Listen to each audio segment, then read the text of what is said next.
Sidang jemaah, apa beda Muhammadiyah dengan Salafi? Muhammadiyah, dia netral menyikapi seluruh mazhab fikih. Dia akui Hanafi, dia akui Malik, dia akui Syafi'i, dia akui Hambali.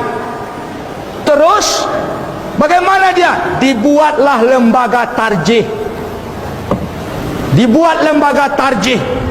Jika ada kasus hukum, lembaga tarjih mengadopsi dari 4 imam mazhab, bisa diambilnya nanti pendapat Abu Hanifah dalam satu kasus, kemudian Malik dalam kasus yang lain, atau Hambali dalam kasus yang lain, diputuskan dalam tarjih.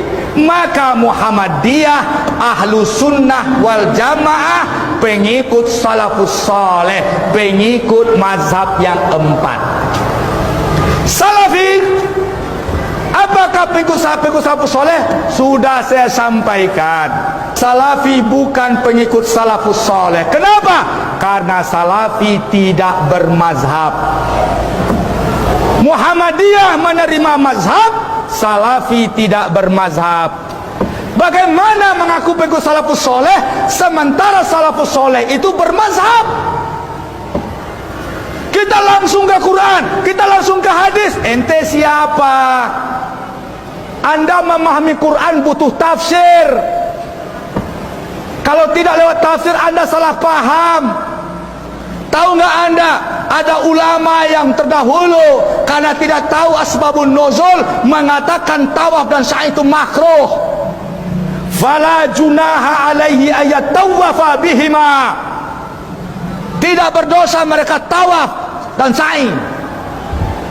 Fala junah, kalimat biasa dipakai untuk yang makruh, maka tawaf hukumnya makruh. Langsung ke Quran, sok mantap. Sidang jemaah, dijelaskan ayat itu asbabun nuzulnya. Dulu orang tawaf dan sa'i telanjang. Tawaf dan sa'i itu karena telanjang aib di mata sahabat. Ketika sahabat diperintahkan tawaf dan sa'i, mereka dulu tawaf jahiliyah di tengah malam telanjang. Ketika itu sahabat akan disuruh, ketika sahabat disuruh tawaf dan sa'i, tertegun sahabat, bukankah ini tercela? Turunlah ayat fala junah, tidak berdosa, lakukan. Sidang jemaah, kita ini butuh guru. Hadis Bin Bas, Albani, ini Albani, hukum mengambil anak. Kalau seseorang ingin mengambil anak dijadikan muhrim, dia harus menyusui anak itu. Seorang ibu menyusui anak supaya jadi anak susuan.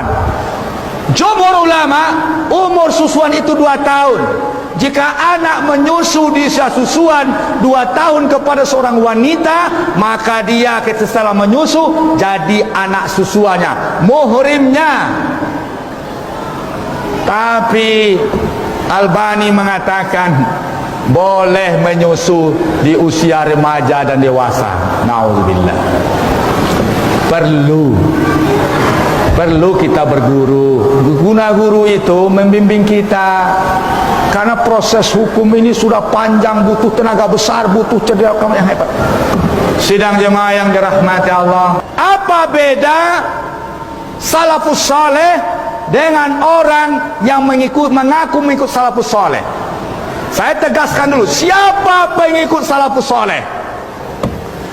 Pengikut salafus saleh, penganut mazhab Hanafi, penganut akidah Ahlus Sunnah, Ahlul Hadis, kemudian Asy'ari, Maturidi, mereka pengikut salafus saleh. Pengikut Syafi'i, pengikut salafus saleh. Pengikut Hambali, pengikut salafus saleh. Kita semua pengikut salafus saleh. Ada orang mengklaim dia saja pengikut salafus saleh, tapi dia tidak bermazhab. Dia tidak ikut Syafi'i, tidak ikut Malik, Hambali, pengikut salafus saleh, ikut Ibnu Taimiyah.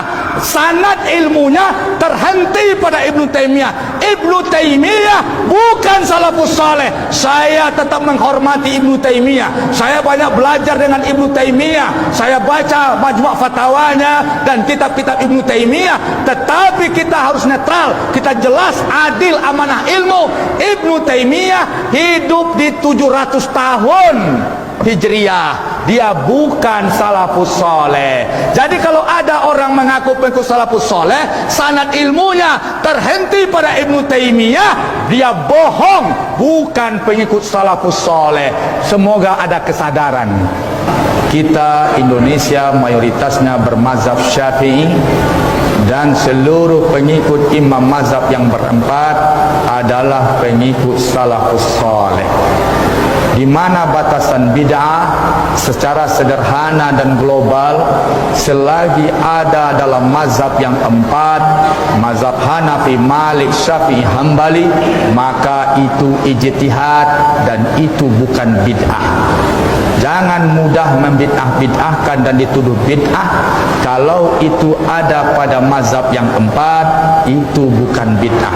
Untuk membid'ahkan dalam versi Malik harus ada versi 11 proses hukum. Berdalil yang orang yang menggampang membid'ahkan dengan alasan definisi bid'ah pada Ibnu Taimiyah. Tapi dia tidak baca dawabit bid'ah menurut Ibnu Taimiyah. Ketika Anda akan memakai bid'ah, ada 12 dawabit oleh Ibnu Taimiyah. Nah, sidang jemaah, mudah-mudahan kita semakin cerdas, mudah-mudahan kita semakin paham.